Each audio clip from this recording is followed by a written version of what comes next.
Hi, I'm Messi on Main, and today I'm going to define all the different kinds of horniness. Some you might know, and others you won't. Horny on Main. You've probably heard this one, but too many people use it in too moralistic a fashion.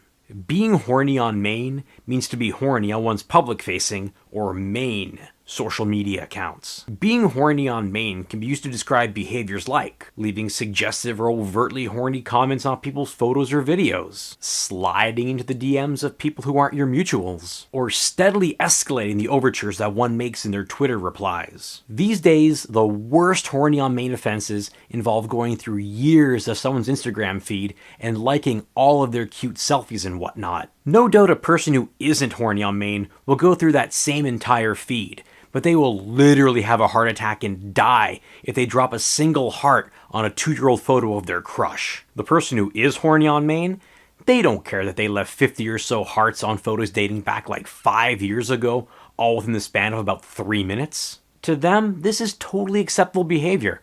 They're just showing their support and helping you build your clout, and not engaging the digital equivalent of leaning in and smelling your hair and saying, "You're my favorite smell." Maybe this sounds like a familiar scenario. A much older person sends a follow request to a younger person within their work or social circle, who then feels obligated to accept it, or doesn't see any reason to decline it. Then this older person starts leaving comments on recent photos that might not cross the line, but they're clearly making their way towards it with intent. Wow, looks like you had a fun time on vacation. Blue is totally your color. Then it progresses from there. I really like this photo of you. Post more like this. But eventually, everyone gets a peach or an eggplant emoji.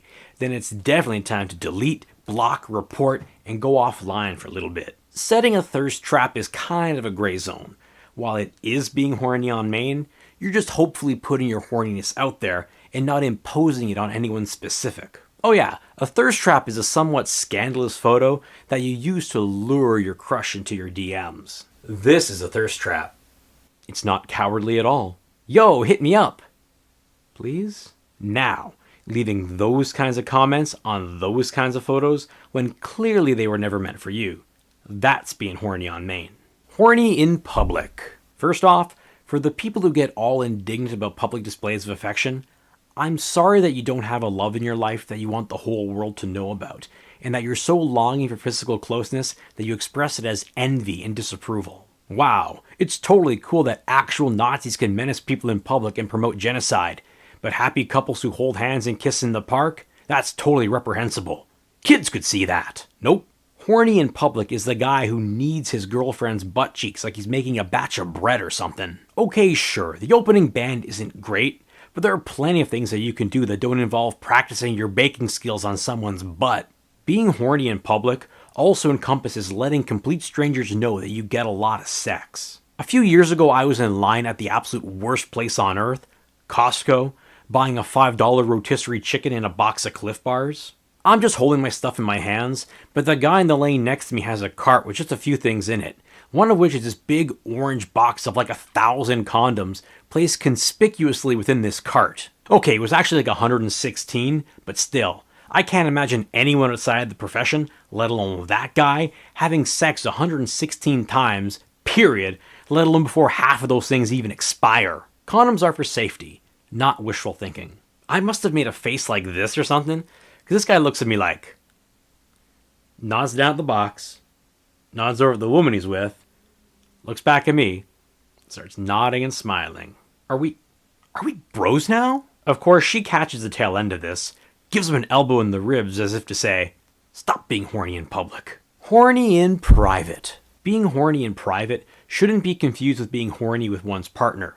You know, maybe I would suggest getting into the habit of practicing verbal consent, but really, that's nobody's damn business. Being horny in private is oversharing or letting the curtain sway open a bit too far in certain social situations, like when you're with friends or family. There's the yellow zone. Yeah, I've just been going through a lot of things lately, and for some reason, I'm just really DTF. I'm not sure why, but I'm just gonna go with it. So I'm trying to make my Tinder blow up. Sure, you're amongst old friends, but maybe their wives or girlfriends don't want to hear that you're looking to improve upon your self-worth and fulfill your desire for human connection with casual sex. Yes, I know that's not the way to do it, so I jump in with the save. Yup, DTF. Desiring of true friendship. DTF. That's where I'm in on this journey through life. Stacked against all things, admitting to your friends that you're capable of horniness isn't so bad.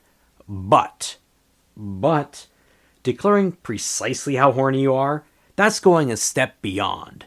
Especially if you are extremely horny. Hey man, I'm sorry you feel that way right now, but have you tried something other than just CBT? Then your horny friend pipes up. Cock and ball torture?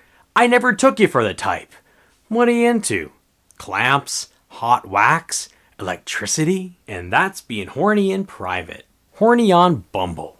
There is in fact a base level of horniness that is just considered protocol on Tinder, but is seen as absolutely tilted on Bumble. For those whose lives haven't passed them by and remain active in large social circles and have good personalities and no trouble accepting the possibility that they might be deserving of affection, Bumble is a dating app where women send the very first message. So exchanges never begin with, "Hey slut, fat titties, hit me up."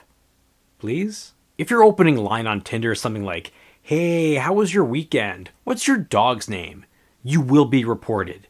Not to the Tinder police, but the actual police. Like the police, for suspicion of being a murderer. You don't even have to harm anybody.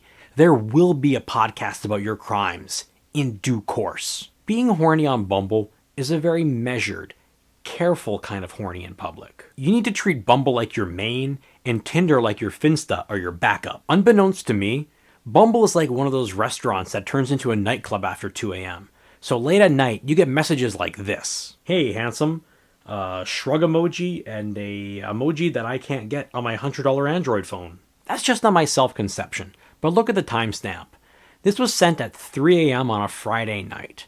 At any other time, this woman would have been only 1/1000th as horny as she was in this moment, especially not at the sight of me. Here's another actual exchange. This lady writes, "Ooh la la." Okay, I see that it says "oh la la," but she's giving me a chance, so I'm being generous. I'm game, so I write back, "Oh mon Dieu," which is French for, "oh my god," as in, "oh my god, a woman is talking to me."